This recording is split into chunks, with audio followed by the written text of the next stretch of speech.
7월 18일 화요일 새벽 예배를 시작합니다. 사도신경을 고백하겠습니다.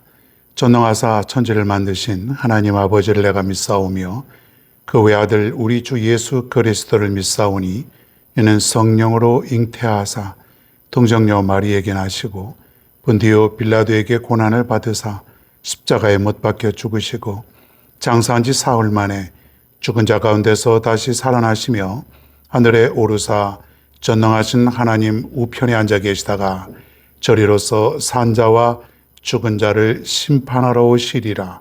성령을 믿사오며 거룩한 공예와 성도가 서로 교통하는 것과 죄를 사하여 주시는 것과 몸이 다시 사는 것과 영원히 사는 것을 믿사옵나이다. 아멘. 성경 말씀 사무엘하 14장 33절 한 절 말씀만 봉독합니다. 사무엘하 14장 33절입니다.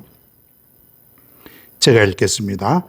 요압이 왕께 나아가서 그에게 아뢰매 왕이 압살롬을 부르니 그가 왕께 나아가 그 앞에서 얼굴을 땅에 대어 그에게 절하매 왕이 압살롬과 입을 맞추니라. 아멘. 오늘의 제목은 이런 사람을 경계하라. 이런 사람을 경계하라. 주의하라. 또 조심하라.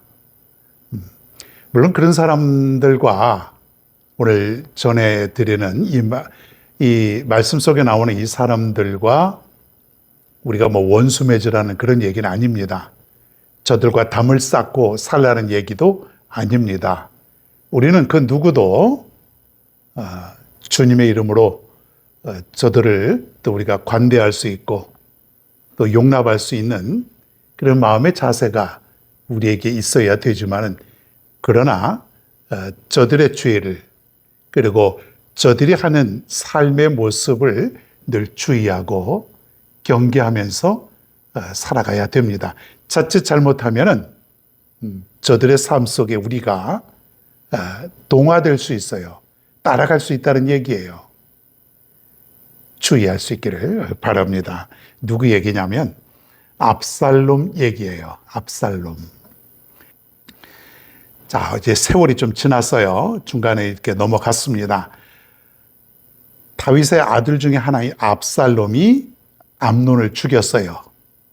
이복 형제죠. 왜 죽였냐면 압살롬의 누이 동생을 암논이 겁탈해서 성추행을 해서 한 2년 정도 있다가 식사 자리를 다 초대하는 가운데 그 암논을 죽인 것이에요. 그러니까 아버지 다윗의 입장에서 볼 때 이 압살롬은 살인자지 않습니까? 그리고 형제를 죽였잖아요. 다윗의 아들이죠. 그러니 다윗이 압살롬을 어떻게 대했겠습니까? 외면했겠죠. 저놈 저 살인자. 그러니 아무리 아들이라도 다윗이 압살롬을 받아들이지 못했을 그런 형편입니다. 자, 그런데 이 압살롬은 아버지의 영향력 안에 들어오려면은 아버지의 용서가 필요한 거예요. 그런데 아버지가 만나주진 않는 거예요. 그러니까 이제 압살롬이 작업을 하는 거예요. 아버지가 안 만나주니까 다윗의 충신 중에 하나인 요압 장군 있지 않습니까? 요압에게 얘기해서 아버지를 좀 만나게 해주시오. 그랬더니 요압도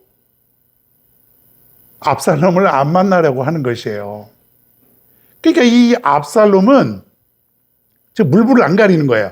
그랬더니 요압 장군의 그 밭을, 넓은 밭을 다 아주 불로 태워버립니다. 아주 그냥 난폭한 사람이에요. 그러면 만나주겠지. 그런 마음으로 밭을 다 태워버리는 거예요. 불을 질러버리는 거예요. 한마디로. 그랬더니 할 수 없이 요압이 압살롬을 만나줍니다. 그러면서 다윗을 좀 만나게 해달라고, 왕을 만나게 해달라고, 아버지를 만나게 해달라고. 아무리 왕이고 아버지이지만은 이렇게 잘못을 저질렀을 때에 다윗이 받아들일 수가 없었던 거예요. 결과적으로 압살롬은 아버지 다윗을 만나게 됩니다. 수단과 방법을 가리지 않고 아버지의 어떤 용서를 얻어야 되기 때문에 아버지를 만나게 됩니다. 자, 그런데 관계가 예전만 못한 거예요. 옛날에는 같은 왕궁에서 오손도손 잘 살았겠지요. 그런데 이렇게 형제들끼리 살인하고 그리고 자신의 죄를 뉘우칠 줄 모르고 수단과 방법을 가리지 않는 그 압살롬의 모습을 보면서 다윗은 있는 정 없는 정 다 떨어져 버린 거예요. 그러니 그 압살롬도 예전과 같지 않은 그 왕의 마음을 알고 나서는 이제 그 관계가 굉장히 어색해지는 거죠. 그러다 보니까 나중에 이제 반역도 꿈꾸게 됩니다. 이렇게 말이에요. 사람이 한번 잘못 삐뚤어진 마음을 가지고 살아가게 되면은 그 결과가 아주 엄청난 잘못된 결과로 이어질 수 있다는 얘기예요. 원래 이 압살롬 같은 사람, 겸손하지 못한 사람, 자신이 잘못을 저질렀으면은 통회하고 자복하는 마음, 이게 뭐예요? 철저히 죄인임을 고백하고 겸손하게 살아가는 그런 마음이 있어야 되는 것이죠. 다윗이 말이에요. 다윗도 잘못을 했죠. 간음죄, 그리고 살인죄, 아주 그런 죄, 엄청나게 큰 죄죠. 자, 그런데 다윗이 그래도 하나님께 용서를 받을 수 있었던 건 뭐냐면 뼈저리게 회개한 것이에요. 뼈저리게. 다윗이 말해요. 시편에 보면은 이런 표현이 있어요. 내 눈물이 침상을 덮어서 그 침상이 둥둥 떠다닐 그런 지경이로다. 얼마나 눈물을 많이 흘렸으면 후회의 눈물, 회개의 눈물. 그러니까 다윗은요, 눈물을 많이 흘린 사람이에요. 회개의 눈물. 비록 그가 많은 잘못이 있었지만은 철저히 하나님 앞에 회개하는 그러한 삶을 살았습니다. 그런데 이 압살롬은 그런 삶이 보이지 않는 것이에요. 나를 안 만나줘? 불을 질러버리고 자신이 살인한 그 죄를 뉘우치지 못하고 내가 무슨 잘못이 있습니까?